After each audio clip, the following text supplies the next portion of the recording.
লাড্ডু বানানো যে এত সহজ সেটা আমাদের ভিডিও না দেখলে আপনি বুঝতেই পারবেন না। যারা পারেন তারা তো পারেনি, আর যারা পারেন না এই ভিডিওটা হচ্ছে তাদের জন্য।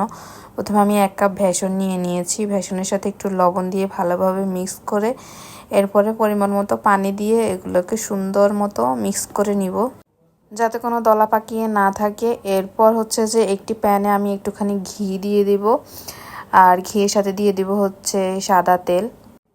তো আপনারা চাইলে শুধু সাদা তেল দিয়েও ভেজে নিতে পারেন, কোনো সমস্যা নেই। এরপর এগুলোকে একটা চামচের সাহায্যে এভাবে করে দিবেন বা হাতের সাহায্যে, যেভাবে হোক মানে বেসনগুলোকে ভেজে নেওয়াই হচ্ছে মানে মূল কথা আর কি। তো আমি এগুলোকে একটু লাল লাল করে ভেজে নেব। প্রথমে ছোট ছোট করে দিয়েছি, এরপরে আমার সময় বাঁচানোর জন্য একটু বড় বড় করে দিয়ে দিলাম। বাজার থেকে 300-400 টাকা কেজি দরে লাড্ডু না কিনে বাসায় অল্প কিছু উপকরণ দিয়ে বানিয়ে ফেলতে পারেন এরকম সুন্দর মজাদার লাড্ডু।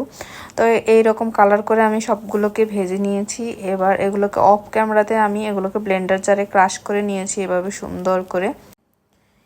এরপর চুলায় একটি প্যান বসিয়ে খুব অল্প আছে আমি এটার মধ্যে 1 কাপ গুড় দিয়ে দিয়েছি। আপনারা আপনাদের মিষ্টির প্রয়োজন অনুযায়ী দিবেন, যে যতটুকু মিষ্টি খান।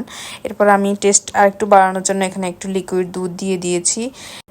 আপনারা গুড়ের জায়গায় চিনিও ইউজ করতে পারেন, বা হচ্ছে যে দুধটা না দিলেও চলবে। এরপর আমি হচ্ছে এখানে ঘিয়ে ভাজা কিছু কাজু বাদাম কুচি দিয়েছি এবং 2-4টা দারচিনি এবং এলাচ দিয়েছি। এরপর হচ্ছে এখানে আমি ক্রাশ করা সেই বেসনগুলো, ভেজে রাখা বেসনগুলো দিয়ে দিলাম। এরপর এগুলোকে একটু ভালোভাবে মিক্স করে নিব। তারপর একটু ঘি দিয়ে দিলাম, ঘি দিয়ে এগুলোকে ভালোভাবে মিক্স করে যখন এগুলো আঠালো হয়ে আসবে তখনই এগুলো তুলে ফেলবো আমি চুলা থেকে।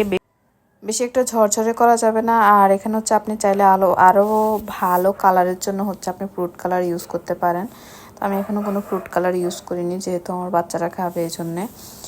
তো এবার এগুলোকে হচ্ছে চুলা থেকে নামিয়ে একটা পাত্রের মধ্যে ঢেলে নেব, আর গরম থাকা অবস্থাতে এগুলোকে আমি গোল গোল শেপ দিয়ে নেব। গোল গোল শেপ দেওয়ার আগে আপনি হাতের মধ্যে একটুখানি ঘি বা সাদা তেল মেখে নেবেন, তাহলে এগুলো পারফেক্টলি হবে। আর হচ্ছে যে আপনারা যারা বাসায় এখনও একবারও কখনো লাড্ডু বানানোর ট্রাই করেন নাই, তারা অবশ্যই আমার রেসিপি দেখে একবার হলেও ট্রাই করবেন। আল্লাহ হাফেজ।